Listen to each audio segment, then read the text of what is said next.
A man who didn't just build an empire, he practically defined what it meant to be filthy rich. Yes, we're talking about none other than John D. Rockefeller, the trailblazer behind the Rockefeller legacy and the world's first billionaire. Strap in for a ride through the twists and turns of a life that went from plowing fields to making barrels of cash. It's 1839 in Richford, New York, and young John D. Rockefeller is knee-deep in religious intensity and farm life. His mother, Eliza, with her stern faith, puts him to work on the farm, instilling in him a sense of duty. But hold up. His father, Bill, is no saint. A botanical physician by day and a con artist by night, Bill lives a double life, leaving his family stranded while he cavorts with a mistress named Nancy Brown.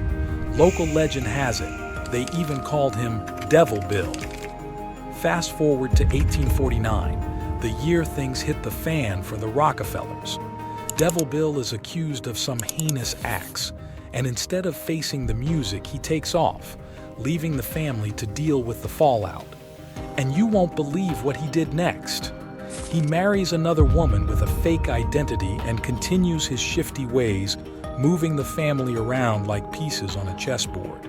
Now, picture young John at 16, dreaming of college but forced to drop out due to financial struggles. Determined to make a mark, he lands a gig as an assistant bookkeeper, meticulously counting every penny. His father might have been a con artist, but he taught John a valuable lesson: always be one step ahead in any deal. As John's earnings grew, so did his ambitions. At 18, he decides to kickstart his own business, teaming up with Morris B. Clark and George W. Gardner. With $4,000 in hand, including $1,000 borrowed from his elusive father, they launch Clark, Gardner, and Company, trading commodities like meat and grain. War breaks out, the Civil War, that is. But instead of fighting on the front lines, John takes a different route. As a staunch supporter of the Union and an opponent of slavery, he pays a professional soldier to take his place. Hey, it was a common move among the elites of the time. Clark leaves the business and it becomes Clark and Rockefeller.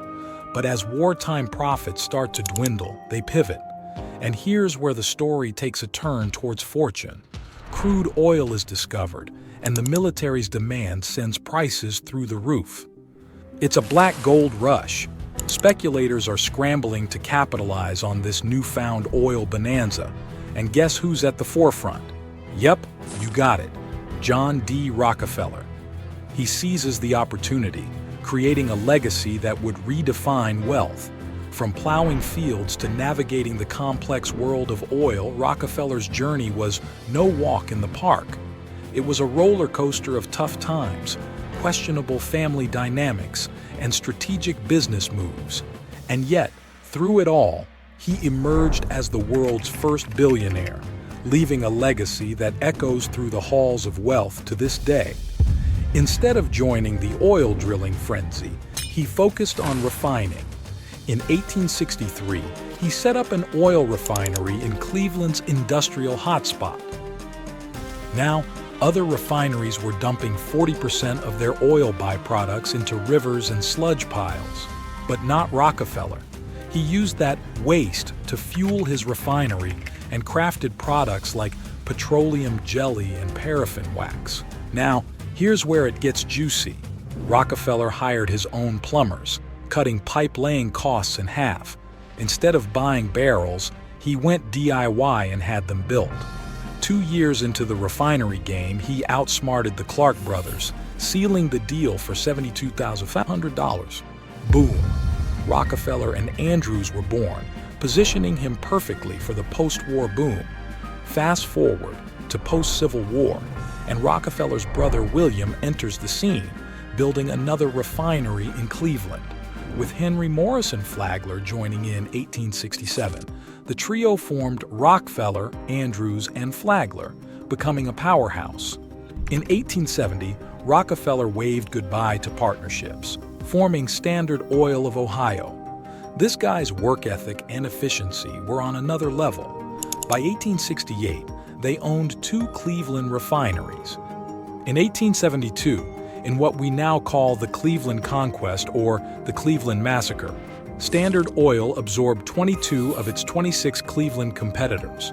Talk about a power move. Rockefeller, industry savior in his eyes, consolidated weaker entities, fortifying the industry's strength. Standard Oil expanded horizontally and vertically, integrating pipelines, tank cars, and home delivery services. They prioritized keeping oil prices low, sometimes selling at a loss to gain market share. By the late 1870s, Rockefeller was already a millionaire, but not without some conflicts. A clash with Thomas A. Scott, president of the Pennsylvania Railroad, emerged. Seeing pipelines as a threat, the railroad retaliated, sparking a price war and labor unrest. Rockefeller's strategy prevailed, forcing the railroad to sell its oil interests to Standard. But here's where it gets spicy. Behind-the-scenes dealings. Rockefeller personally negotiating train rebates with big rail company owners. Sneaky, right? This maneuver raised eyebrows among fellow industrialists, fearing the shadow of monopolization looming over their sectors. Rockefeller's empire was expanding, acquiring companies across state lines. But wait, the laws of the time had limitations on business operations, prompting Rockefeller to get creative. Rockefeller, the invincible, triumphing over rivals, critics, and political adversaries, Standard Oil became the Goliath of business, seemingly unaffected by economic storms. At its peak, it controlled 20,000 oil wells, 4,000 miles of pipelines, and employed over 100,000 individuals. Now, that's an empire. But Rockefeller wasn't content with just oil. Oh no, he had his eyes on iron ore, leading to a showdown with none other than Andrew Carnegie, the steel tycoon. Cue the headlines and newspaper cartoons, the clash of the titans. Rockefeller was also on a spending spree, securing contracts for oil in various places. Now, let's talk retirement plans. As Rockefeller's empire grew, he started eyeing vast oil deposits in Russia and Asia, courtesy of the Rothschild family. New challenges loomed on the horizon. The world was changing, and so was the oil industry. The 1890s saw Rockefeller diving into the iron ore business, adding another feather to his cap. Rockefeller, the master strategist, was always one step ahead, adapting and expanding as the tides changed. In its final 2 decades, Standard Oil was like a cash cow, paying out dividends exceeding $500 million. Some estimates even valued the behemoth at around a jaw-dropping $1 trillion. Rockefeller, the captain of industry, the OG billionaire, with an estimated net worth of $400 billion. Yep, you heard it right. The man was rolling in dough. And, oh, let's not forget the personal side. He married Laura C. Spellman, a teacher, in 1864, and they built a Rockefeller dynasty with 5 kiddos. Now, let's talk about Rockefeller's grand finale, his retirement. The last 40 years of his life were a masterclass in giving back. From his childhood days, he'd been all about that charity life, donating portions of his earnings to the church.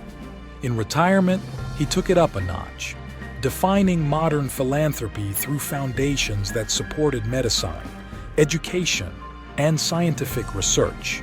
But life's not always smooth sailing, even for the wealthiest.